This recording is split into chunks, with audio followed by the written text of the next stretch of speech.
साथीहरू good morning सबैजनालाई। तपाईँहरू समक्ष उपस्थित भइसकेको छु आजको लागेको नयाँ विज्ञापन लिएर। त्यो चाहिँ नेपाल टेलिकमको है साथीहरू। नेपाल दूरसञ्चार कम्पनी लिमिटेडले चाहिँ आज जस्टै चाहिँ के अरे 2082 साल 10 महिना 16 गते भ्याकेन्सी खुलाएको छ। यसमा तपाईँहरू हेर्नुहोला कति पदमा खुलाएको छ, कुन कुन तहको लागि खुलाएको छ र तपाईँहरूको लागि यसमा पूर्व योग्यता परीक्षा प्रिटेस्ट लागू हुन्छ कि लागू हुँदैन सबै जानकारी दिनेछु। अन्तिमसम्म हेर्नुहोला र च्यानललाई सब्सक्राइब गर्न नभुल्नुहोला। ल हेर्नु त यहाँ भनेको छ खुला तथा समावेशी प्रतियोगितात्मक परीक्षाको दरखास्त आह्वान सम्बन्धी सूचना। लोकसेवा आयोगबाट सहमति प्राप्त भए बमोजिम यस कम्पनीमा रिक्त रहेका निम्नलिखित पदहरूमा नेपाल दूरसञ्चार कम्पनी लिमिटेडको कर्मचारी विनियमावली 2078 संशोधन समेत बमोजिम खुला तथा समावेशी प्रतियोगिताद्वारा थाहै पूर्ति गर्नुपर्ने भएकाले निम्नानुसार योग्यता पुगेका 17 बमोजिम अयोग्य नभएका लोकसेवा आयोगबाट सञ्चालित परीक्षामा अनियमितता गरेको सम्बन्धमा यसअघि निश्चित अवधिसम्म आयोगद्वारा सञ्चालित कुनै पनि परीक्षामा सहभागी हुन नपाउने गरी कारबाहीमा नपरेका इच्छुक नेपाली नागरिकहरूबाट अनलाइन दरखास्त आह्वान गर्न सूचना प्रकाशन गरिएको छ साथीहरू। ल तपाईँहरू यसको जानकारी चाहिँ www.ntc.net.np मा गएर vacancy.ntc.net मार्फत चाहिँ के अरे दरखास्त दिन सक्नुहुनेछ। ल र मेन कुरा यहाँ रहेको छ साथीहरू। हेर्नु त विज्ञापन खुला र समावेशी सबैमा खुलाएको छ। यहाँ चाहिँ तपाईँहरू हेर्न सक्नुहुनेछ विज्ञापन नम्बर 1 मा विज्ञापन नम्बर 49 2082-83 सेवा हेर्न सक्नुहुनेछ। तह 9 को रहेको छ उपप्रबन्धक टेलिकमको। जम्मा 2 जना माग गरेको छ, खुलामा 1 जना र दलितमा। ल साथीहरू तपाईँहरू तह 9, 8 र 7, 6मा भर्ने साथीहरू तपाईँहरू हेर्नुहोला। र अब म चाहिँ तपाईँहरूलाई 5औं र 4थो हेराउन गइरहेको छु। ल हेर्नु त सिरियल नम्बर 11 मा विज्ञापन नम्बर 59 2082-83 मा हेर्न सक्नुहुन्छ। तह 5 मा ओभरसियरमा 2 जना माग गरिएको छ, 1 जना खुल्ला हो र 1 जना चाहिँ आदिवासी जनजातिमा माग गरेको छ साथीहरू। ल अनि त्यसपछि यहाँ हेर्न सक्नुहुनेछ तपाईँहरूको प्राविधिकमा हेर्नु त सिरियल नम्बर 12 मा विज्ञापन नम्बर 60 2082-83 यसमा चाहिँ तह 4थोमा हेर्न सक्नुहुनेछ सहायकको लागि खुल्लामा कति रे जम्मा चाहिँ 23 जनाको माग गरेको जसमा चाहिँ खुल्लामा 13 जनाको रहेको छ साथीहरू। अनि खुल्लामा 3 जनाको रहेको छ तपाईँहरूको महिलाको।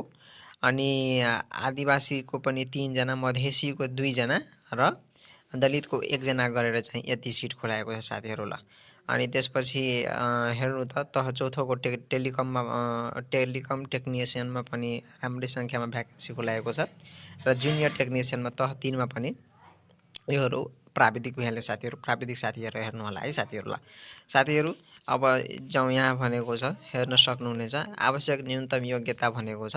ल हेर्नु तपाईँहरू तह 9, 8 को लागि यहाँ हेर्न सक्नुहुनेछ। त्यसपछि तह 9, 8 को बारेमै दिएको छ पदको लागि।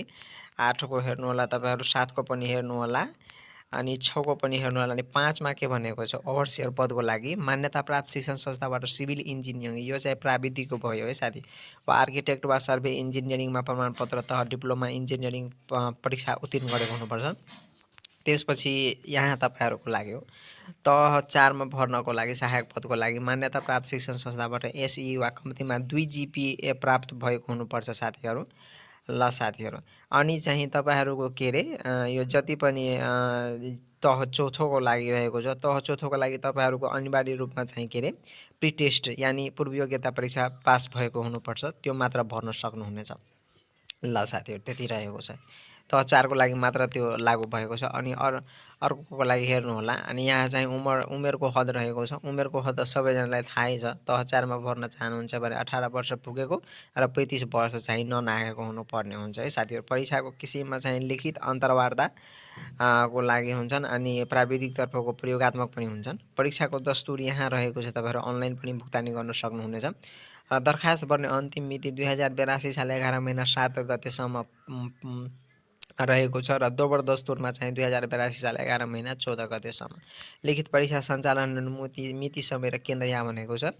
लिखित परीक्षाको मिति समय र परीक्षा केन्द्र लोकसेवा आयोगबाट तोकिए बमोजिम हुनेछ त्यो भनेको छ। र तपाईँहरूलाई चाहिँ कति रे पैसा कति लाग्नेछ दस्तुर त अधिकृत 8 र 9 को लागि रुपियाँ 800 र समावेशीमा चाहिँ 200 लाग्नेछ। त्यस्तै सहायक स्तर 5 को लागि 500 रुपियाँ र थप 100 रुपियाँ गरेर लाग्नेछ साथीहरू। चौथोको लागि पनि 500 रुपियाँ र समावेशीतर्फ 100 रुपियाँ गरेर जम्मा 600 रुपियाँ लाग्नेछ साथीहरू। ल साथीहरू, यति नै थियो आजको जानकारी मन परेमा र यस्तै जानकारी तपाईँहरू समयमै पाउन चाहनुहुन्छ भने कृपया च्यानललाई सब्स्क्राइब गर्नुहोला। समावेशीको हकमा चाहिँ तपाईँहरूले मधेसी, पिछडिएको वर्ग, अपाङ्ग, दलित जे हुनुहुन्छ त्यसको चाहिँ कागजात पेश गर्नुपर्ने हुन्छ साथीहरू। ल